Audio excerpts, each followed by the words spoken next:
When people become disconnected with their culture, they lose the values. And that has been the history of my country. I've been very fortunate in observation that Indian men, by and large, are very accepting of women leadership. But family's responsibility is both men, women, and the society. So nothing extra. Make us work, make us slog, make us compete.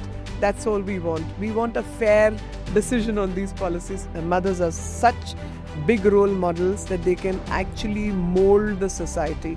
My idea of success is not reaching certain places and positions as compared to being able to do what you want to do. And there will be women who can compete with men in their space, and there will be men who are equally skilled who can get into women's space as well. Hello and a warm welcome to a very special podcast on She Diaries, brought to you by SheatWork, a one-stop knowledge hub for women entrepreneurship and entrepreneurs in association with BRICS CCI WE, the women's empowerment vertical of the BRICS Chamber of Commerce and Industry. I'm your host, Gaurav Chaudhary. In this series, we have some exemplary guests, each one an icon in their field of work, each one an outstanding change maker. Join me in this podcast as we learn to break barriers, negate notions, and strive to steadily create a more equitable, gender-equal society for all. For this episode, I'm delighted to have someone who is very widely seen, who has worn multiple hats. She was, until recently, the Minister of State for External Affairs. The government of India has traveled across state capitals, chaperoning and shepherding India's foreign policy in a very, very complex and interesting global times. She's also a noted jurist and has represented the New Delhi parliamentary constituency. I have with me Meenakshi Lekhi ji. Namaste, Gaurav. How are you? I'm fine, ma'am. Ma'am, let's start with a very fundamental, very basic, but very fundamental question. A lot has happened so far as gender equity is concerned, and attempts by the government is commendable. But there's still a long way to go. Do you think we are getting there, or there is still some distance to cover? So I would say when people become disconnected with their culture, they lose the values. And that has been the history of my country. Unfortunately, our culture has been invaded so often and so many times and for a very long period that we lost touch with ourselves. And thus a lot of, I would say, impurities came into us, and we are facing the music for those impurities. Right. Gradually, the cleansing of Ganges and Yamuna is happening. Right. And that cleansing is so important because the rivers are representative of our culture. Right. And rivers are representative of continuity of civilization. Right. And once that resets itself and goes back to its values that Shakti is as important as Shiv. Right. And without Shakti, Shiv is not there. Absolutely. So the Shiv and Shakti together formulate this earth. And that's what the Saundarya Lahiri's first paragraph Right. by Adi Shankara says. So I think the only thing is reintroducing ourselves in a very modern way with the traditional value system and ethics of leadership. Once we present ourselves like that, the women will get to lead. Absolutely. And it's only about opportunities, but I'm very fortunate to also observe that India, one has not faced that kind of resistance. I personally feel I may have faced resistance from a whole lot of people, but then even if I was a man, I assume a personality like me will face that resistance. That's right. So it's got nothing to do with the gender. It's more to do with the personality type.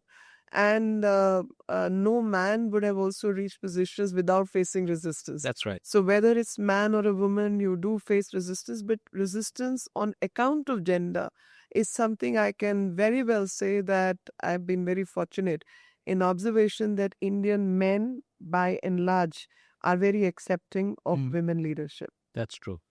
One of the things that we have noticed over the last 10 years or so, just to give some numbers, and it always helps because it sets the context, we have something called gender budgeting. It's a public policy requirement as part of the budget making process. In 2014, our total gender budgeting allocation was about 94,000 odd crore. And FY26, the budget recently presented, the total gender budgeting budget estimates has crossed 4 lakh crore. That is something from a public policy point of view. It's something that it represents some kind of demonstrates the government's intent to walk the talk, so far as establishing gender equity is concerned. However, what we see in your own world of politics, we only have now 2 women chief ministers, West Bengal and now Delhi. Do you think women needs more stronger representation in politics? We are looking at a 33% reservation very soon in Parliament. Absolutely. So I would say that sometimes you need to tweak the systems to make things happen and to expedite the process. So while there is acceptance, the general pool is missing. So if general pool is missing, you can't just be there only because you're a woman. A person like me would deter from that idea. For the simple reason, I would say, please accept me if I'm able, capable, and then only accept. If I show any kind of disability in my demeanor or work, please don't accept. Don't accept bad men and don't accept bad women. Accept only the right people for the right job. Now, to create that mass, which I called, the critical mass. That critical mass, unfortunately, in politics, is taking time to build that critical mass. And only when you have critical mass can you access those positions. And for expediting that critical mass, the Women Reservation Bill was one method of doing it. But I must talk about my party, with your permission. Right, of course. I don't want to make it a political thing, but I do want to bring out certain aspects of this party, which has actually worked a lot for women, empowered women getting their place. I would say gender budgeting is one subject from late 90s to early 2000s. I have been at it along with a set of women who were my elder colleagues with whom I was a young person working with them. And that since that time, we have been demanding gender budgeting. And I remember, the government of another party have existed in the past. Subsequently, that party came into existence. In between 2000, 2004, our party was in power. And I remember when our party was in power, we thought this is the right moment to sort of get things done. And Sumitra Tai, later the speaker, but that time Women and Child Department. It used to be only a department under HRD ministry. That's right. And so she kind of took us all in, and she was pretty excited about the idea. And she was working for the women's rightful place. She took us to the then finance minister. And all these elderly ladies were talking, and they were trying to convince the minister, but he was very sort of not very welcoming. So she looked at me and she did the ishara that you start off.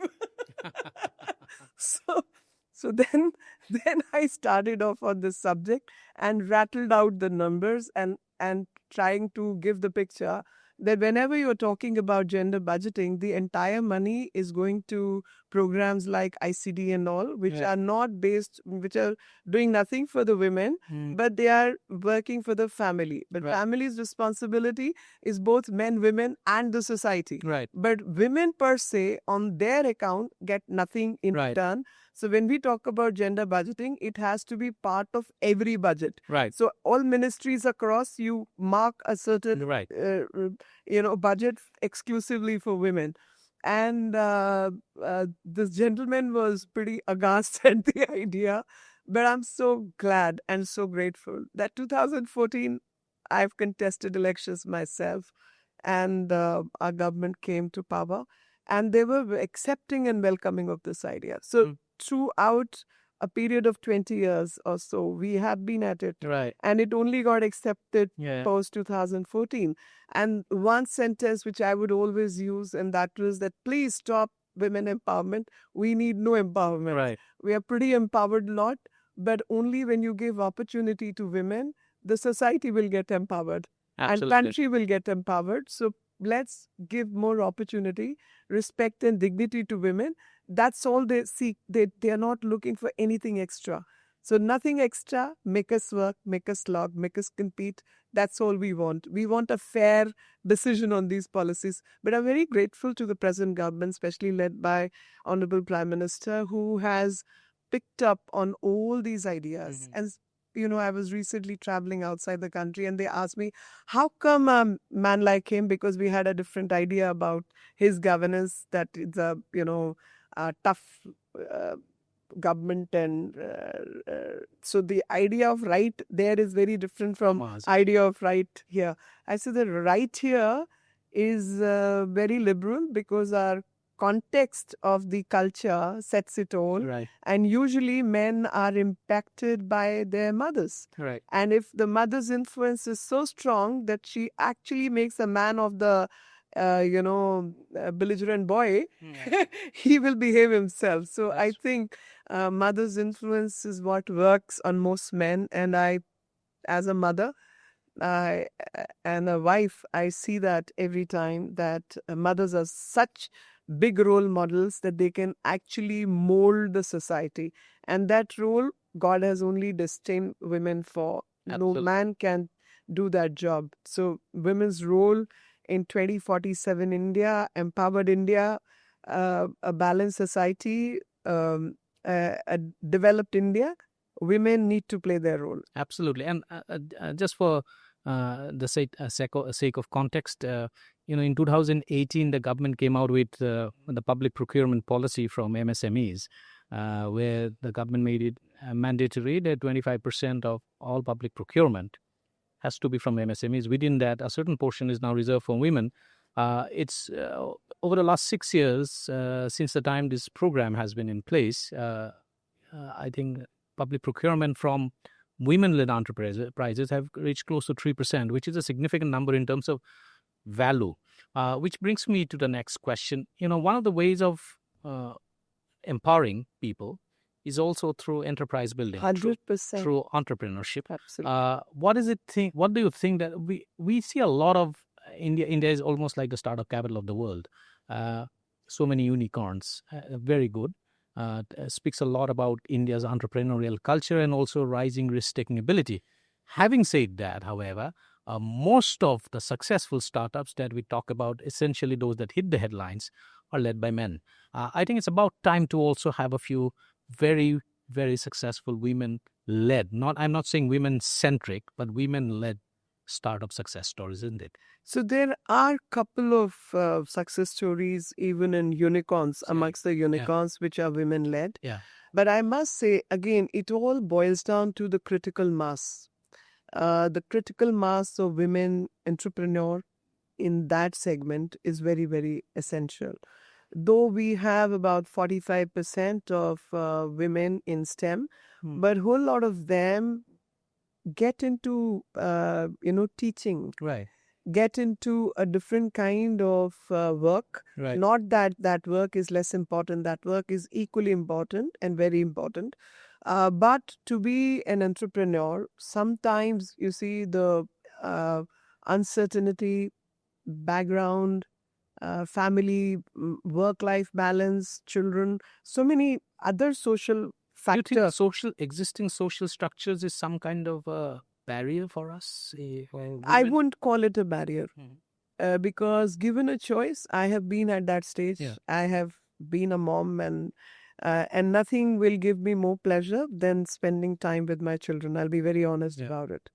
For asking a woman to leave her sick child at home and earn some money, she would choose to stay at home. That's right. And I always say the makeup of woman, whether it's hormonal, or mind or body or whatever, God has made us very different. So the child, the compassion, the family will always take over. So it is not important. Seriously, my idea of success is very different.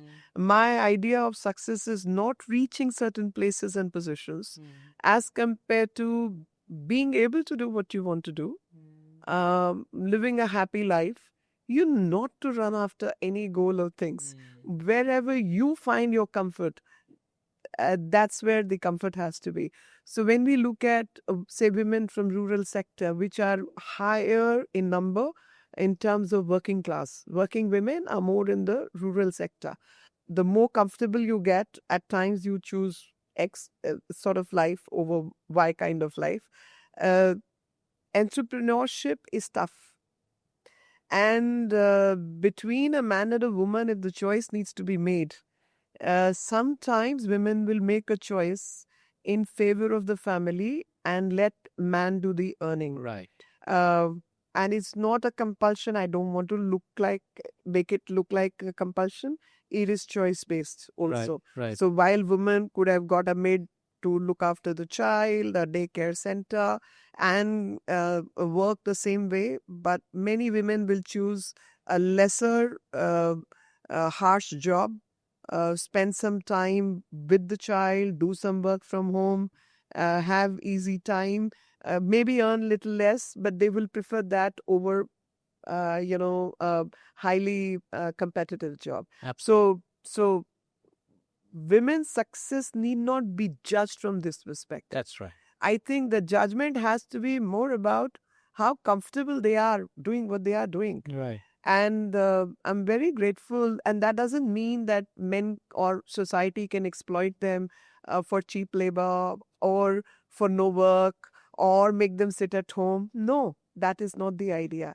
Idea is they should be allowed to do what they are comfortable doing. If they want to spend 24 hours on the street, please, by all means. But if we want to spend 4 hours on the street, make some living, and come back home, spend some time with the child, that should also be allowed. Absolutely. For the society's well-being.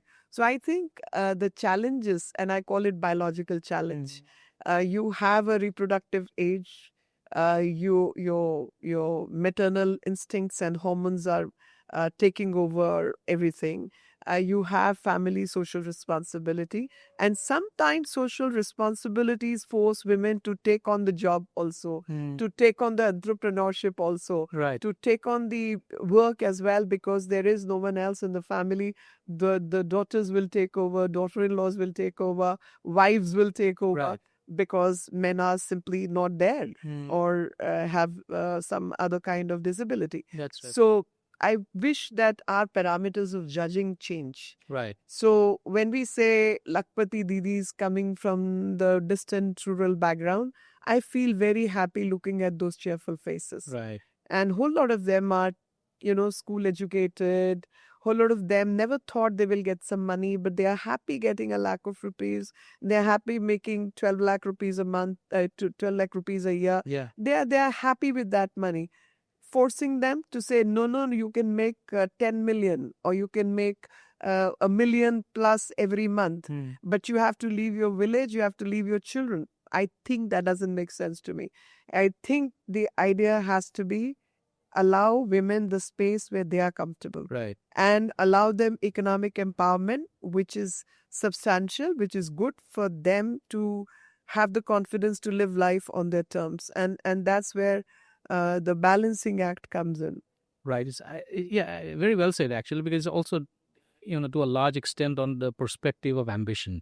Sure. And the perspective of ambition can be very different and should not come in the way of disrupting the socioeconomic and also the cultural equilibrium. Final question to you: if you were to change something, or let me put it a different way, what is the biggest challenge you think that you faced when you were growing up, or when you were progressing in a career, which can be attributed to some kind of a gender bias in society? I think when I was growing up, which of course it took me time to understand, I never understood my father. And my father was an embodiment of what men should be, especially towards women. But all of a sudden, when I was growing up, and so he became very different man. Somebody who would always say, beti nahi, beta hai, or gender equality was very much at home. I would say the reverse way. I was the most spoiled person in my house, most pampered lot. But when say I crossed the age of teenage and I was becoming a young woman, my father suddenly changed. And today, in the hindsight, I feel he was probably only being protective. But I didn't understand that. And I used to have Kalesh with him every day, every single day, because for me to accept him like that was like I just didn't understand. And it started with the, first the medical education. I got admitted out of Delhi, and he would say, "Arey DPMT ho hi jayega na, padna Delhi padho, bahar nahi jana." So my first clash happened at that point. My second clash happened that by the time I'd become a rebellious child and overgrown myself, and I wanted to study law, and he was like, "No law." And you could do MSc, you could do teachers training, you could do anything, but no law. And I was head bent on doing law, and I threatened him that I'll leave the house or something. and of course, he gave in subsequently. But his worry was who will marry her. Okay. Okay. And later only I realized that how fathers change. And maybe because as men, they understand society from very manly perspective, and they are constantly worried that their pampered daughters, who they have cared for so much, whether the man in in their later life will take care of them equally. Right. So it took me years to interpret that. I used to be anti him for a very long time, and so I think when I look at the girls today and I look at the fathers today and I look at the mothers today, a lot has changed. Yeah. Fathers are very, very accepting of the choices daughters make and also very accepting about their lifestyle. Right. Uh, Young men are also very accepting about women doing what they wish to do, because unless you have support of the family, and I always give credit to the men in my life, starting with my father, my brother, later my husband who I'm married out of love, and my boys, the two sons I have. Everybody has supported me through and through. Right. But for their support, I probably would do nothing. Yeah. And constantly being supportive of my ideas. Maybe they may not agree to all my ideas, but they stood by me, saying, like it's her way of life, so let her do what she wants to do. Absolutely. And very accepting, and sometimes conscious keepers also. So I think this balance of men and women, that we make two halves of one whole, is what our culture teaches us. Absolutely. So men who are completely seeped in their culture would be very welcoming and accepting. And I have seen a lot of good men. And I always say the women equality or gender equality is not about men versus women. The greatest ambassadors of gender equality I've seen are men. Whole lot of men, including men in my family. Right. They were the torchbearers. Right. And between my mom and dad, I can fairly say my father was the torchbearer. My mother was a stickler. I mean, she was a disciplinarian. So I think that's the role which we all end up having. We must appreciate all the good men in life. Right. Never make life about men versus women. That is not feminism. But feminism is more about accepting women the way they are, and that is so much deep-seated in our psyche, which worships Shakti. Out of the four panths that we have, Ganesh, Tattva, the Vaishnavites, the Shaivites, and the Shaktas. Between them, everywhere we always know the God by the consort's name, Sita Ram. Right. Parvati Patai Namaha, that is Shivji, Lakshmi Vishnu, Radha Krishna. So I think Sita Ram, there are ample examples in the culture of this country where you don't vie for equality. You give space to each other. Absolutely. And there are spaces which will get occupied exclusively by women. There will be spaces which will get occupied exclusively by men, and there will be women who can compete with men in their space, and there will be men who are equally skilled who can get into women's space as well. Absolutely. Thank you so much, ma'am, for taking the time out and sharing your perspectives and dropping by to have this conversation with us. Thank you so much. Always a delight to have you. Thank you very much. That's it from us for this episode. Stay tuned for more.